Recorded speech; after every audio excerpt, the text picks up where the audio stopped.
Good morning, class 7th. I'm again with you. We have already started the story quality, and that day in the previous video we were discussing even a shoemaker can be called an artist provided he or she takes pride in his or her work. If a shoemaker does his work as good as Mr. Gessler, then certainly he or she can be called an artist. Let us see, after the author comes to know that elder brother is no more and he has come to order a pair of shoes, what happens further? I ordered several pairs. It was very long before they came, but they were better than ever. One simply could not wear them out, and soon after that I went abroad. It was over a year before I was again in London, and the first shop I went to was my old friend's. I had left a man of 60. I came back to one of 75, pinched and worn, who genuinely this time did not at first know me. Do you want any boots? He said. I can make them quickly. It is a slack time. I answered, please, please. I want boots all around, every kind. I had given those boots up when one evening they came. One by one, I tried them on in shape and fit, in finish and quality of leather. They were the best he had ever made. I flew downstairs, wrote a check and posted it at once with my own hand. So the author ordered several pairs, and after that he went abroad. When he came back, he saw great changes. The health of Mr. Gessler has dropped. When the author went, he left a man of 60. But when he came back, he appeared as if he was 75. That was the drop in his health. And he could not recognize him. Mr. Gessler could not recognize the author. He had to ask him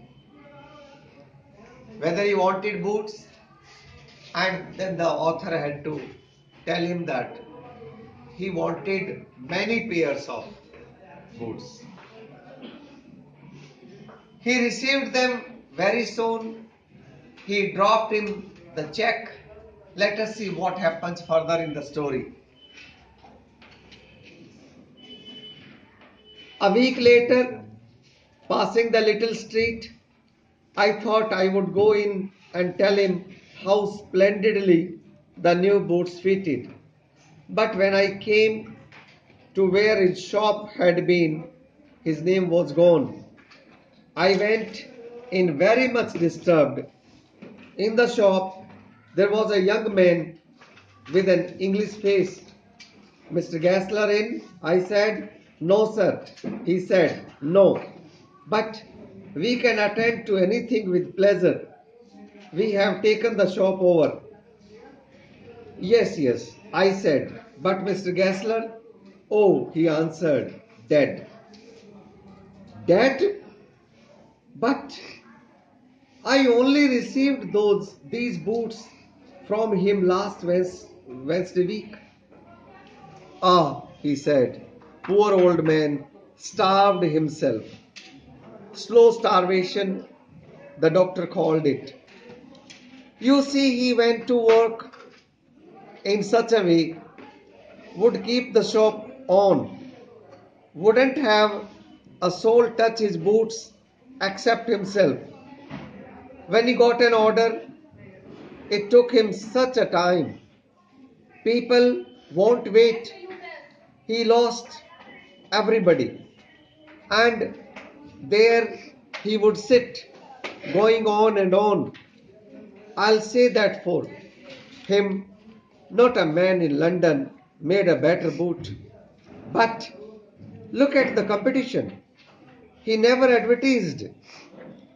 Would have the best leather too, and do it all himself. Well, there it is. What would you expect with his ideas but starvation? That may be a bit flowery, as the saying is, but I know myself he was sitting over his boots day and night to the very last. You see, I used to watch him.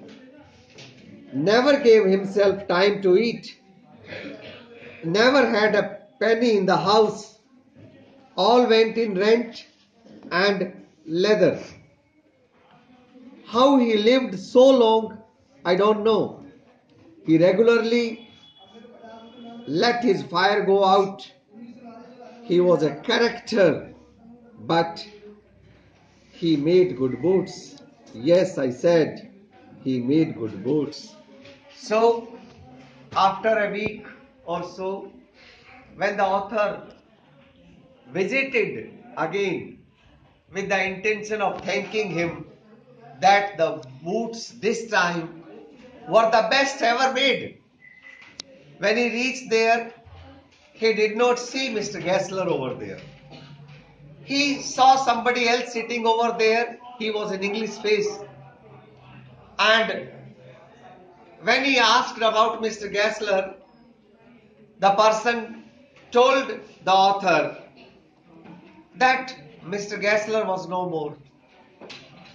But they have taken over the shop and they could serve the author with pleasure. However, the author was not interested. They had a discussion over how Mr. Gassler invited starvation. See, he never advertised. He never went for advertisement. And he never let anybody else touch the boots. He did himself. Whatever he did himself. He used quality leather and he believed in working himself. He kept working for long hours. The only drag was that he could not give the boots in a short time because he was the only working hand. It took a long time for him to deliver the order, and that was the reason that all those companies, all those big shops which went for advertisement kept progressing, and a quality shoemaker like Mr. Gassler starved himself. This was the end of a quality shoemaker. The author was really sad at this sad end, and both agreed, the new shopkeeper as well as the author, that he was a character and he made good foods. So boys and girls, what we learn from this story, that anyone who takes pride in one's work can be an artist, can be a scientist. Only thing is, people do not recognize such a quality work. To get recognition, one has to adopt modern methods also. So, when you grow up, just ensure that you maintain the quality of Mr. Gessler, and yet you have to be modern also to get the advertisement and other things. Thanks for joining. Keep watching.